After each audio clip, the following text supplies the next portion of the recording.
Neobjednávaj si nič. Doď si na obedové menu sem. V Sushi Mushi je nová vymoženosť. Jedná sa o obedové menu. Každý pracovný deň od 11:30 do 15. Jedná sa o dve varianty menu. Masová a druhá viac menej bez masa, ale je tu miso polevka. Zeleninová verzia bude obsahovať pokaždé trošičku ináču zeleninu, ktorá bude fritovaná v tempure. Nejakú rýžu, wakame, edamame, vegetariánsku rolku a miso polevku. Tak pozri sa na túto desku. Tam ale tu majú fakt všetko dobré. Že myslím, že nech je ten vegetarián že väčší alebo menší. Keď je celú túto desku, tak by si mal byť najedený. Potom tu máme rybacú variantu.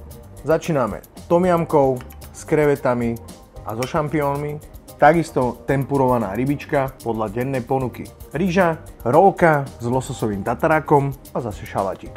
Za mňa vyvážený obed, každá jedna rybka, ktorá je v tejto reštaurácii, je prvotriedna. Prajem vám dobrú chuť.